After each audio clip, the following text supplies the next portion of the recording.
아버지 하나님, 하나님의 은혜가 있어 오늘도 주 앞에 찬양할 수 있으며, 주의 은혜가 오늘도 우리에게 있어 주 앞에 기도할 수 있으며, 또 오늘도 하나님의 그 사랑이 우리에게 있어서 주의 말씀을 들을 수 있음을 기억하여 감사드립니다.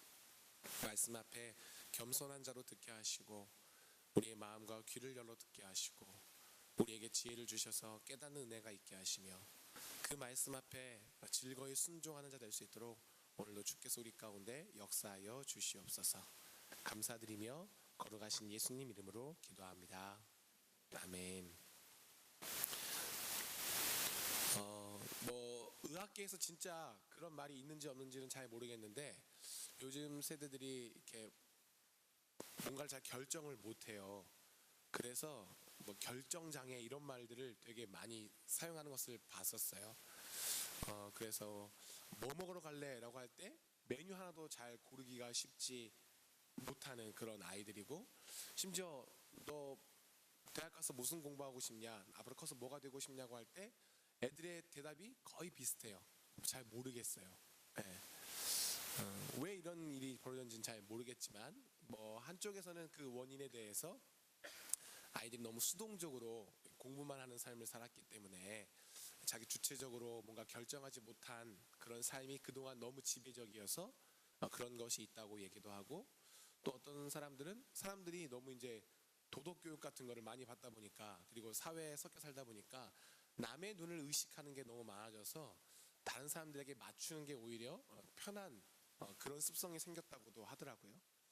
사실 저도 좀 우유부단한 성격이고, 그래서 잘 먹을 거나 이런 거에 대해서 결정을 잘 못합니다.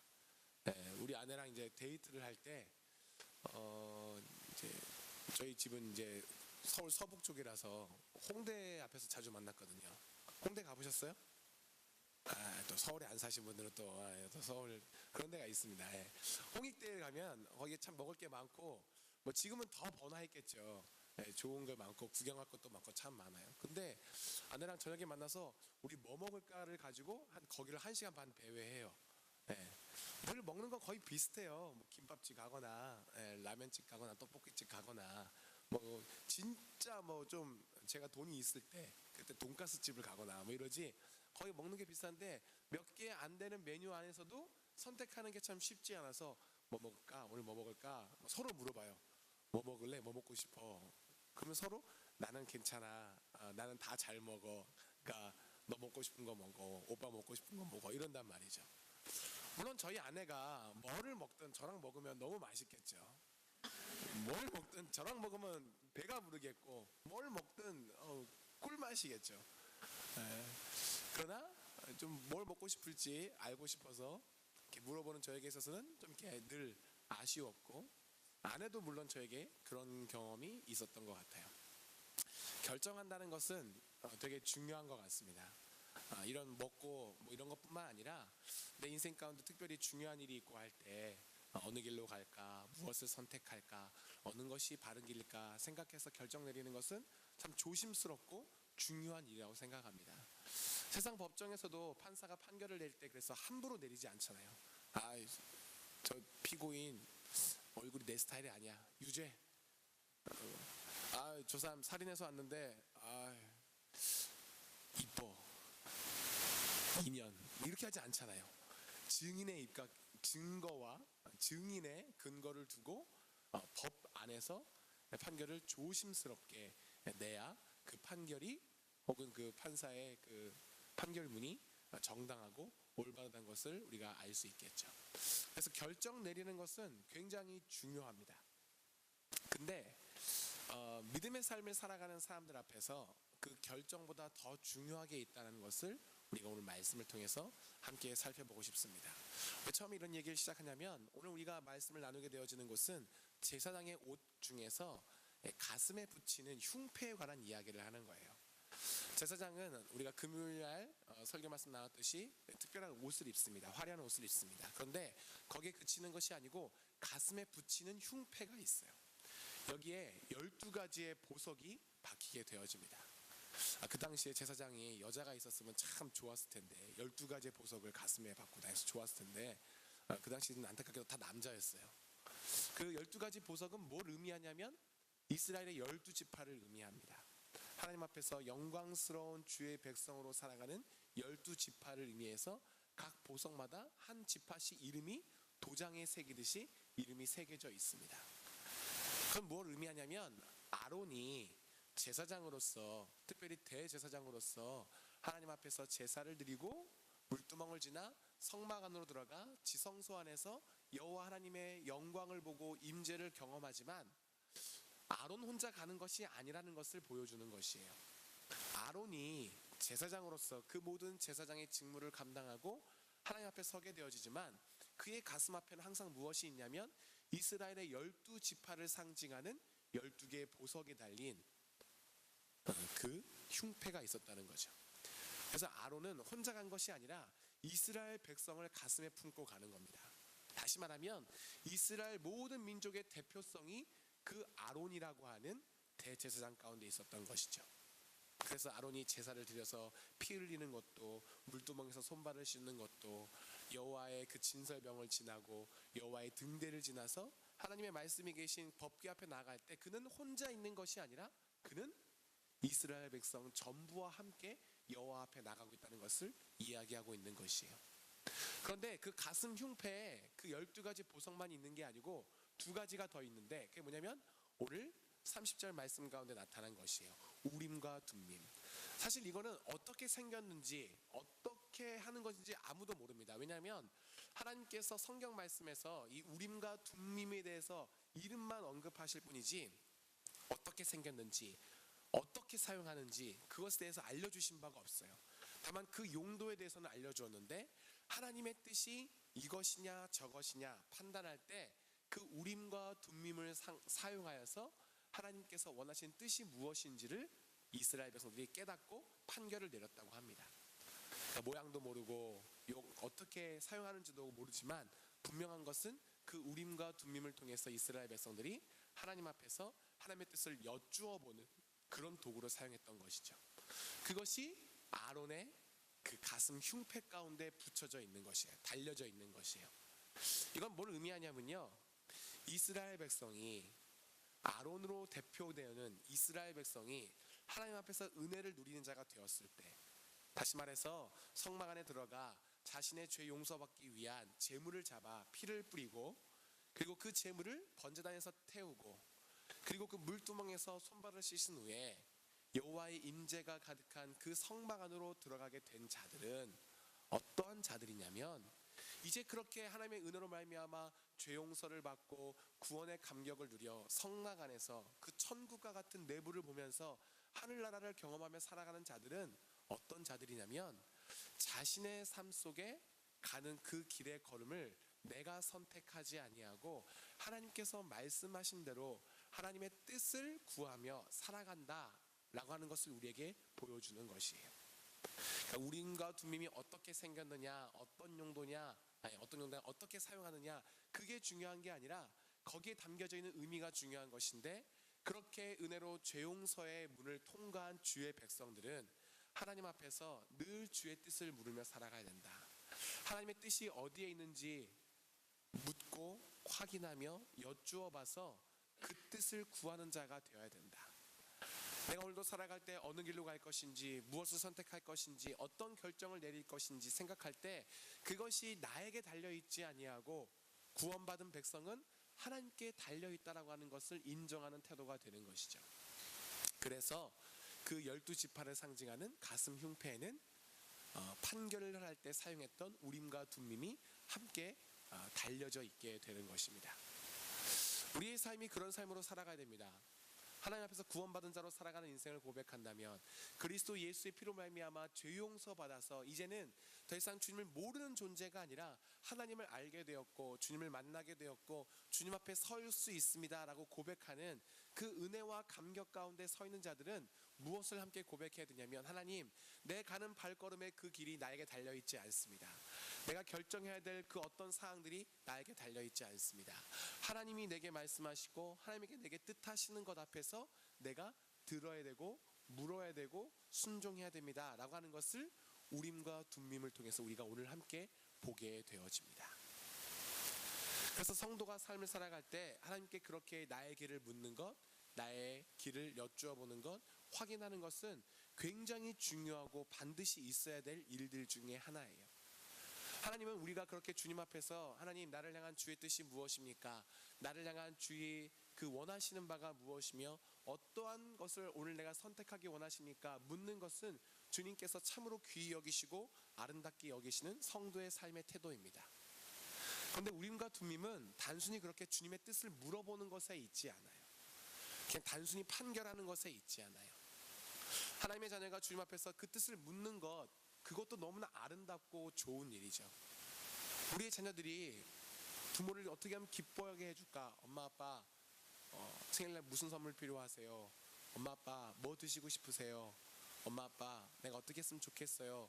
물어보는 것도 굉장히 부모의 마음을 즐겁게 하고 부모의 마음을 따뜻하게 만들지만, 우림과 둠밈은 단순히 그렇게 하나님께 물어봐야 된다, 하나님께서 대답해 주신다, 거기에만 있는 것이 목적이 아니라 그것 이전에 한 가지 더 선행돼야 될 것이 있어요.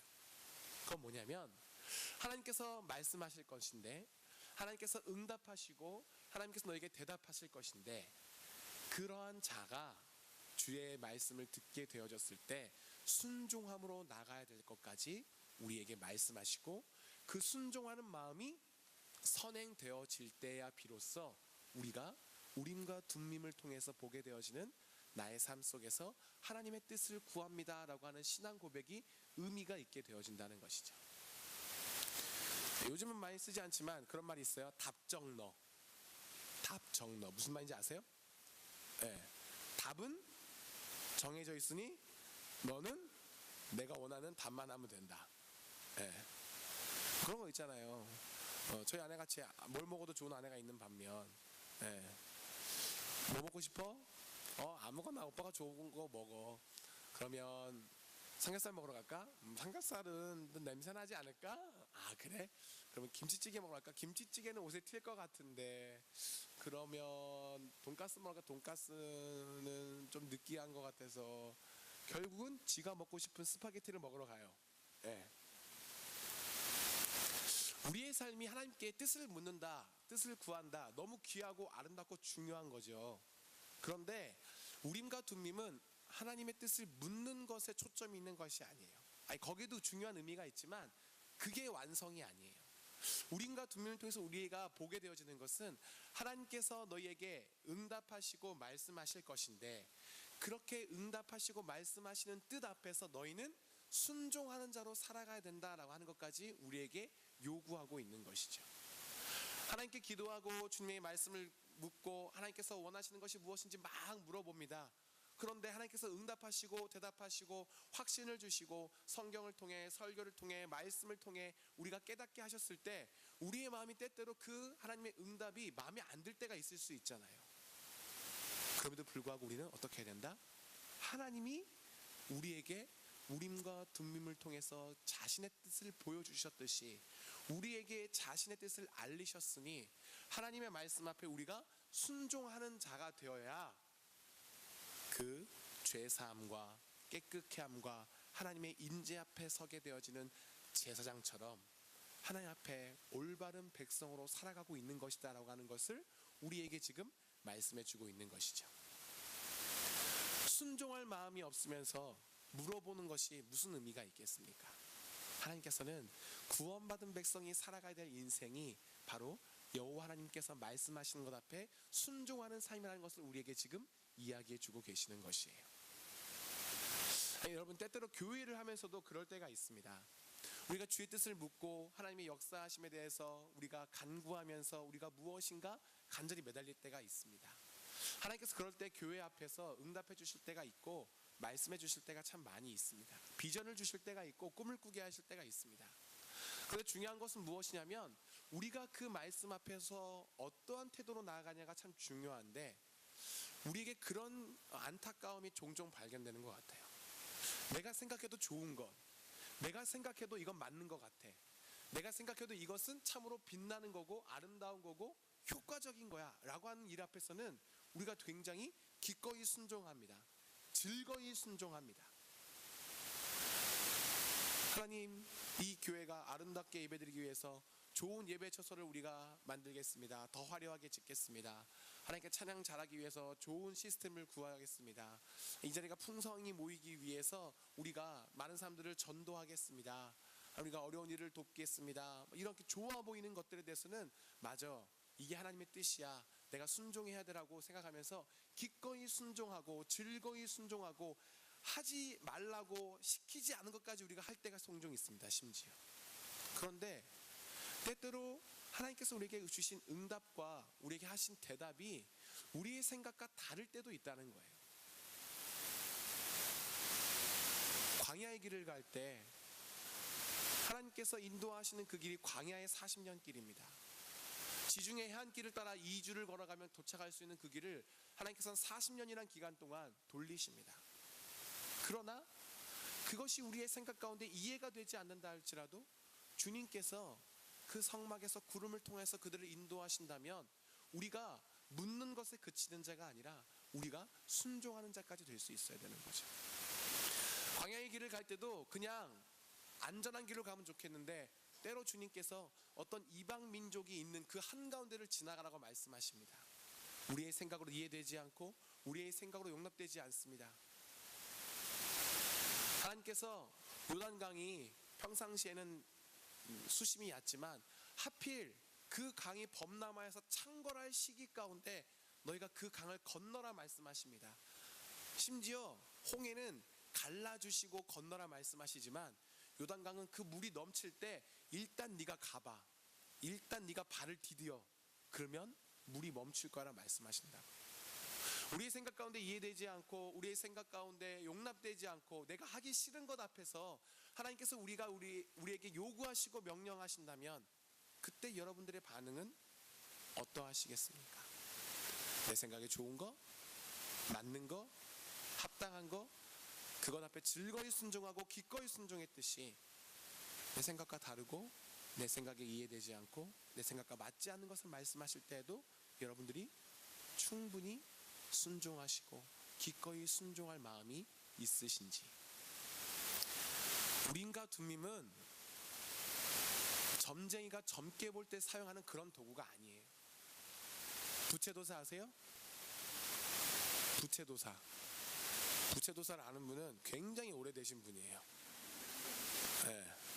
부채도사 아시는 분은 살아온 날보다 살 날이 더 적으신 분들이 대부분일 거예요. 네. 우린과 둠밈은 부채도사의 부채가 아니에요. 우린과 둠밈은 구원받은 백성이 여호와 앞에 나아가는 그 삶 가운데 살아야 될 인생이 무엇인가, 주님이 너희에게 말씀하실 것인데 주님이 너에게 그 뜻을 보이실 것인데 그렇다면 너는 그 뜻 앞에서 순종하는 자로 살아가야 된다, 복종하는 자로 살아가야 된다, 즐거이 따르는 자로 살아가야 된다라고 하는 것을 우리에게 보여주시는 것이라고요. 우리의 삶이 그렇게 살아갈 수 있어야만 하는 것입니다. 그리스도를 말미암아 그 성막 안에 들어가서 그의 희생으로 말미암아 죄 용서를 받은 자, 하나님의 그 생명의 떡이 있는 진선벽을 지나고 하나님의 뜻을 보여주는 그 등불 앞을 지나가서 여호와가 우리를 만나주시는 그 속죄소 앞에 선 인간들은 그 하나님께서 우리에게 말씀하신 뜻 앞에서 하나님의 말씀이시오니 내가 순종하겠습니다라고 하는 그 다짐이 있지 않고는 주의 뜻이 어디에 있습니까? 주님 무엇을 원하십니까? 무엇이 주님을 기쁘게 하시는 것입니까? 물어도 의미가 없는 것이라고요. 때때로 근데 우리에게 그런 모습이 있는 것 같아요. 기도를 막 하죠. 어려운 일이 생겨서 기도를 막 합니다. 주님이 응답하십니다. 네, 하나님 알겠습니다. 근데 요거는 좀 아닌 것 같아요. 또 주님 대답하십니다. 하나님 딴 거 할 테니까 그거 말고 딴 거 하게 해주세요. 하나님은 우리와 협상하는 분이 아니세요.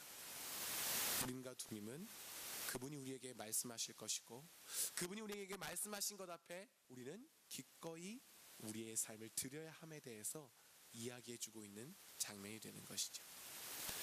여러분의 삶은 어떻게 살고 계십니까? 오늘 하나님의 말씀 앞에서 듣는 자로 있기를 즐거워하셔서 하나님 나를 향한 주의 뜻이 어디 있습니까? 하나님 내가 오늘 살아갈 때 어떤 길을 가야 됩니까?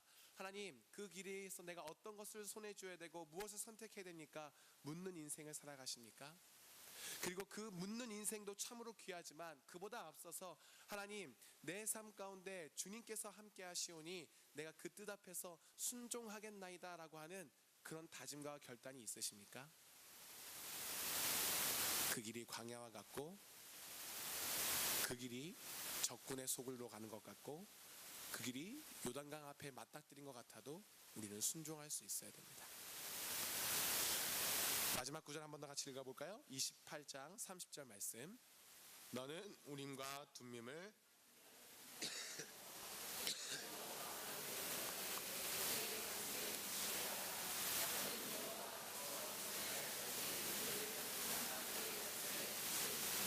네, 아멘. 우림과 둠밈의 이름의 뜻이 있어요. 우림과 둠밈의 뜻은 무엇이냐면 빛과 완전함이라는 뜻입니다. 하나는 빛이라는 뜻, 하나는 완전함이라는 뜻이. 하나님께서 우리에게 말씀하실 때 저 길은 사망의 길인데, 저 길은 골짜기의 길인데, 저 길은 험난한 길이고, 저 길은 좋아 보이지 않는 길인데, 하나님께서 우리에게 그 길로 가라고 말씀하실 때가 있을 수 있습니다. 우리가 광야의 40년 길을 보면서 확인하게 되어지잖아요. 그럼에도 불구하고 하나님께서 우리에게 말씀하신 그 길은 무엇으로 인도하시는 길이냐면 빛으로 인도하시는 길이고 완전함으로 인도하시는 길이라는 것을 우리에게 보여주십니다. 그래서 우림과 둠밈으로 그 이름이 정해져 있는 거예요. 내 생각 가운데 가장 지혜로운 길, 내 생각 속에 가장 좋아 보이고 화려해 보이며, 이렇게 하면 하나님이 영광 받으실 거야, 이렇게 하면 하나님께서 기뻐하실 거야, 이렇게 하면 하나님의 교회가 그 이름을 날리고 하나님의 이름이 세상 사람들 앞에서 빛나게 될 거야 하는 그런 것이 아니라 할지라도, 하나님께서 우리에게 말씀하시는 그 길이라면 그게 골짜기 같아 보이고, 그게 사망의 길 같이 보이고, 그가 적군의 길 가운데 우리를 인도하는 것 같고, 그가 홍해와 요단강으로 우리를 몰아넣는 것 같지만, 그러나 그 길은 우리에게 아버지께로 가는 가장 빛된 길로 인도하는 방법이고, 그 길은 우리에게 가장 완전한 길로 인도하시는 주의 손길이라는 것에 대해서 우리는 확신할 수 있어야 됩니다. 그러므로 사랑하는 성도 여러분, 오늘 여러분들이 인생을 살아가시는 동안 이 말씀을 보면서 기억하실 때, 이스라엘 백성이 아론을 통하여서 주 앞에 나갔듯이 오늘 우리도 하나님의 구원받은 백성으로 주 앞에 예수의 피로 나아갈 때 죄 용서가 있었고 생명의 떡이 있었고 주의 말씀이 있었다는 것을 기억함으로 주 앞에 나아간다면, 내게도 주님께서 그 빛으로 그리고 그 완전함으로 인도하시는 주의 뜻이 있으니, 하나님의 뜻, 그 길이 무슨 뜻이든지, 그 길이 무엇을 향해 달려가든지 빛이며 완전함임을 기억하여, 하나님, 내가 따르겠습니다, 순종하겠습니다, 그 길을 가겠습니다 라고 고백하는 여러분들이 되기를 축복합니다. 성막으로 나아가는 제사장의 옷은 우리에게 그것을 보여주시는 것이에요. 죄 용서의 그 과정을 보여주는 성막으로 나아가는 그 과정은 그 은혜를 입은 자들이 어떠한 모습으로 세상에 살아야 될 것인가를 우리에게 이야기해 주는 모습인 것이죠. 그러므로 오늘 말씀을 통해서 여러분들이 결단하고 그렇게 살기를 축복합니다. 하나님, 내게 말씀하시는 그것, 내가 주의 뜻을 구하며 하나님의 말씀 앞에서 순종하는 자로 살기를 소망하오니 오늘도 내게 말씀하소서. 내가 주여 듣겠나이다. 그 길을 오늘도 주 앞에서 묵묵히 걸어가셔서 그 빛으로 인도하시는 길 앞에서, 그 완전함으로 인도하시는 주의 길 앞에서 여러분들의 삶이 구원받은 자의 삶답게 살아갈 수 있는 믿음의 인생 되시기를 주님의 이름으로 간절히 축복하고 소망합니다. 옆에 있는 분에게 함께 이렇게 고백하겠습니다. 우리의 삶, 하나님의 뜻 앞에서 순종하며 나갈 때 빛된 길을, 완전한 길을 걸어갈 수 있습니다. 순종함으로 살아갑시다. 아멘. 네. 아까 이야기했던 그 부분이 있잖아요. 교회조차 어떤 게 교회가 빛나고 어떤 게 교회가 칭찬받고 어떤 게 교회가 참 세상 사람들 앞에서 인정받을 수 있나 생각할 때, 우리가 생각해도 그래, 이렇게 하면 그럴 수 있을 것 같아 라고 하는 것들이 많이 있어요. 네. 크고 멋진 교회, 화려한 교회, 정말 귀에 듣기에 좋고 아름다운 찬송의 음악, 멋져 보이는 사람들, 이 많은 것들, 많이 모이는 사람들, 넉넉한 재정, 이런 것들을 보면 사실 세상에 많은 사람들, 심지어 교회당의 성도조차 저 교회 정말 대단하다 이야기를 하게 되어집니다. 저는 신학을 하면서부터 그런 것보다 더 대단하게 느껴지는 것들이 있었어요. 그게 뭐였냐면, 정말 훌륭한 목사님이세요. 말씀도 너무 잘 증거하시고 성품도 너무 좋으시고, 정말 이분이 어디에서 사역해도 뭐 엄청난 성도들을 목회할 수 있을 것 같은 그런 분인데, 그런 분이 하나님께서 보내셨다고 해서 농어촌에서 평생토록 몇 명 안 되는 성도들을 이름 없이 빚도 없이 섬기는 그 모습. 어떤 교회는 우리 교회가 이렇게 커져가는 것을 하나님께서 기뻐하지 않으십니다. 하나님께서 우리에게 말씀하셨습니다 라고 하면서 교회가 스스로 교회를 나누기 시작해요. 편을 나누는 게 아니라 우리가 이렇게 우리끼리 모이는 게 옳지 못하니 우리가 작은 소grup으로 찢어지자. 그래서 큰 교회를 지향하는 게 아니라 작은 교회를 지향하면서 서로 찢어져서, 담임 목사였던 그분이 부목사들한테 교회를 이렇게 떼어서 개척시켜줘요. 교회 갖고 있던 많은 재산들을 여러 가지 많은 일을, 좋은 일을 할 수 있을 것 같은데 사회에 환원하고 교회 재산을 사회에 기부해요. 저는 그런 게 진짜 대단한 믿음인 것 같습니다. 여러분, 저도요, 하나님께서 큰 교회 주시고 많은 돈 주시고 또 뭐가 있지? 많은 성도 주시면 제가 못할 것 같으세요? 저 할 수 있어요. 그런 교회 목사님이 일요일날 설교 한 번만 하면 끝이거든요. 일요일날 한 번 1시간 설교하는 거 제가 일주일 동안 준비하면 되죠. 저는 주님께서 형태 그거 하려고 그러면 저는 뭐 기꺼이 순종하겠습니다. 근데 진짜 어려운 게 뭔지 아시잖아요. 야, 너 굶으면서 목회할 수 있냐? 야, 네가 저 척박한 땅에 갔으면 좋겠다. 야, 네가 죽을 수도 있는데 거기 가서 복음 전했으면 좋겠다. 하나님 말씀하시면 제가 마음이 참 심란하겠죠. 이게 맞습니까? 그러나 오늘 말씀을 비춰서 우리가 생각하자면 그 길이 우리에게 빛된 길이고 그 길이 우리에게 완전함의 길입니다.